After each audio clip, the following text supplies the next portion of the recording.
ಒಟ್ಟಿಗೆ ಬಾಳುವ ಆನಂದ. ಒಂದ ಊರಿತ್ತು, ಊರಾಗ ಒಬ್ಬ ರೈತ ಇದ್ದ. ರೈತಗ ಒಂದ ಹೊಲ ಇತ್ತು. ಆ ಹೊಲದಾಗ ಬೇವಿನ ಮರ ಇತ್ತು.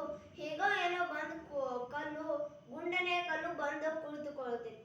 ಆಮೇಲೆ ಪಕ್ಷಿಗಳೆಲ್ಲ ಬಂದ ಅದ್ರ ಮ್ಯಾಗ ಪಕ್ಷಿಗಳೆಲ್ಲ ಬಂದ ಹಿಕ್ಕಿ ಹಾಕ್ತಾವು. ಆ ಹಿಕ್ಕಿಗಳೆಲ್ಲ ಕಲ್ಲು ಮ್ಯಾಗ ಬಿದ್ದ ವಿಭೂತಿ ಬೆಳೆದಂತೆ ಬೆಳ್ಳಗಾಗಿ ಕಾಣ್ತಿರ್ತೈತಿ. ಅದಕ್ಕ ಜನರೆಲ್ಲ ಅದನ್ನ ಅಮ್ಮನ ಕಲ್ಲ ಅಮ್ಮನ ಮರ ಇಂದ ಪೂಜೆ ಮಾಡ್ತಿರ್ತಾರ. ಅವಾಗ ಅಂತ ಜಂಬದಿಂದ ಅವು ಎರಡಕ್ಕೂ ಜಂಬ ಬರ್ತೈತಿ ಅಂತ ಮರ ಏನಂತೈತಿ, ನೀ ನನ್ ಕೆಳಗಿರುವುದರಿಂದ ನಿನ್ನನ್ನ ಅಮ್ಮನ ಕಲ್ಲ ಅಂತ ಕರೆಯುತ್ತಿದ್ದಾರೆ ಅಂತಂತೈತಿ. ಇಲ್ಲ ಇಲ್ಲ, ಆ ಕಲ್ಲ ಏನಂತೈತಿ, ಇಲ್ಲ ಇಲ್ಲ, ನೀ ನನ್ ಬಾದಕ್ಕಿರುವುದರಿಂದ ನಿನ್ನನ್ನ ಅಮ್ಮನ ಮರ ಅಂತ ಕರೆಯುತ್ತಿದ್ದಾರೆ ಅಂತ ಅಂತೈತಿ. ಅಂತ ಅವಾಗ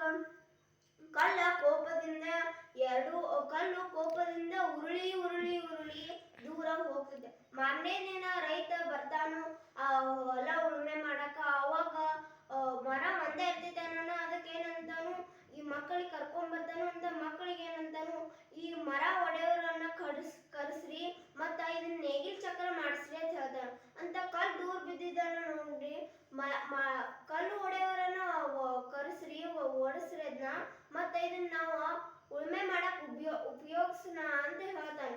ಅಂತ ಅವಾಗ ಹ್ಞೂ ಅಂತಾರು. ಅಂತ ಅವಾಗ ಎರಡು ಹೆದರ್ತಾವ.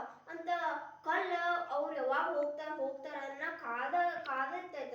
ಅಂತ ಅವ್ರೆಲ್ಲಾರು ಹೋಗ್ತಾರು. ಆಮೇಲೆ ಕಲ್ಲು ಅಂತೈತಿ, ನಾನ್ ಬರ್ಲಾ ಅಂತ ಕೇಳ್ತೈತಿ ಮರಕ್ಕ. ಆಮೇಲೆ ಮರ ಅಂತೈತಿ, ಬೇಗ ಬಾ ಅಂತೈತಿ. ಅಂತ ಕಲ್ಲ ಮತ್ತ ಉಳ್ಕೋತ ಮರದ ಕೆಳಗ ಹೋಗ್ತೈತಿ.